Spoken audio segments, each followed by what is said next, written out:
Call of Duty Warzone, Apex Legends and PUBG have given PvP gamers the stage to face off against dozens of enemy players. However, where most Battle Royale games put a rifle in your hand and send you off, there's now one which gives you magic. Yep,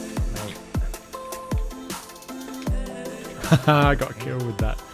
well, that was brutal. We destroyed them. Yeah, gone. Nice. We're the Bullet Sponges and we are back with another Play or Pass, where we jump into co-op and multiplayer games and give you our thoughts on whether they're worth playing or not really worth your time. And if you feel like joining myself and Nex for more co-op reviews and let's plays, feel free to subscribe and join us each week as we review and play through all sorts of different titles. Today we're looking at the free-to-play Battle Royale title Spellbreak. Spellbreak describes itself as an online multiplayer action spellcasting game. Released in September 2020, the devs have described the game design influenced by games like Quake and Unreal Tournament, while the art style drew inspiration from animations like Avatar: The Last Airbender and Akira.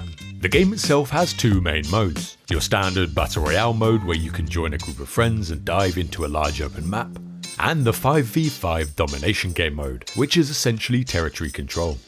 Both game modes will require you to fight for your squad, and in Spellbreak fighting is done through the use of magic gauntlets, each with their own skills and damage type.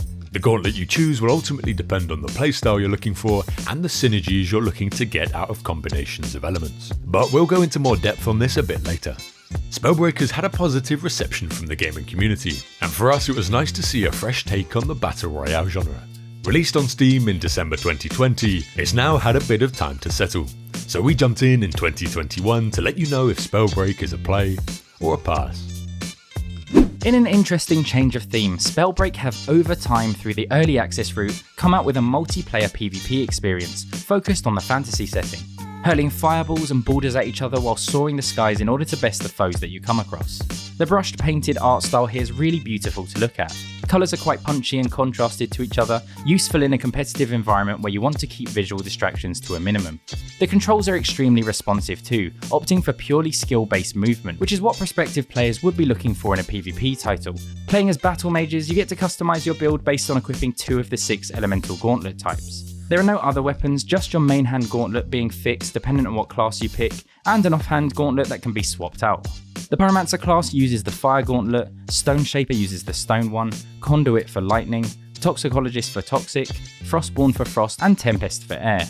This will then produce a skill bar that is a combination of the 2 equipped gauntlets. Each gauntlet equips one spell, which is generally a spammable damaging ability, and a sorcery, which is more of a utility skill with a cooldown.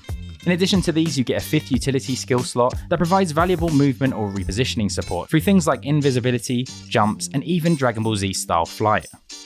The spells and sorceries themselves are all rather different in their use cases. Some, like the Stone Gauntlet, which is an AoE ground attack and a thrown massive AoE boulder, Fire Gauntlet with an aimed AoE attack and a firewall, and a pinpoint heavy hitting aimed Ice Lance with an AoE CC via the Frost Gauntlet. We found Frost to be highly rewarding in particular when we actually hit with it, and the attacks can freeze the ground beneath, temporarily turning the environment into a slick skating rink.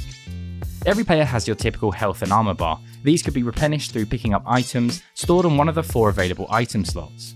There are 2 modes, the main one being the Battle Royale, in a style with no real differences to any of the other popular BRs.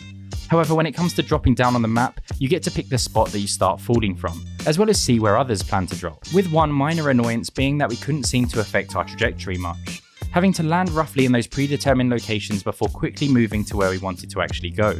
You then loot chests and can equip a belt, amulet and boots, boosting your stats with most bits of gear and equipment coming in your standard rarity types, green for uncommon, blue for rare and so on.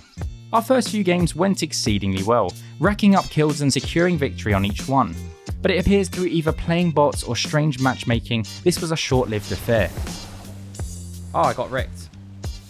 For every game afterwards, we were as useful as these NPCs that spawn around the map, to give us scrubs something to kill every so often. Whatever the reason for this sudden change in difficulty, it was a good way to get us started on the basic mechanics of the game, slowly learning that different combinations of spells and sorceries would modify the effects of the sorcery, adding an additional layer to the gameplay. An example is when Bias and I used a fire spell to turn this wind tornado into a fire one, laying waste to this poor dude in no time. The second and newer game mode is Dominion, a 5v5 objective based mode where your team must capture and control 3 points whilst generating enough points to win the game. Near each base will be NPCs to kill for item drops. This seemed to be a reliable source of consumables to stay healthy at control points. Across both these modes you can pick from talents, most of which weren't very interesting to us, but we could see that it would be important in defining the meta in ranked modes. You also level up at certain phases of each game mode, which passively buff your current gauntlet setup, having to evolve your playstyle throughout the game. As every skill is aimed, there is a clear emphasis on utilising different heights across the battlefield. The stone gauntlet spell exclusively attacks the ground, making air mobility key to countering it, for example. As much as we enjoyed the battles we had, we couldn't help but feel that the world felt a little soulless, and despite the graphical style, actually lacked character. The models mostly look the same. Whenever you enter back to the lobby, your party does the same animation. Reading through the gauntlets just cycled the same two animations. The channeling animations on the orb just felt a bit disconnected. And yes, there are a bunch of skins in their cosmetic store, and actually they look pretty amazing.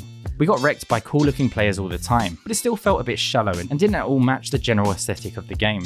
However, these things could of course be remedied over time.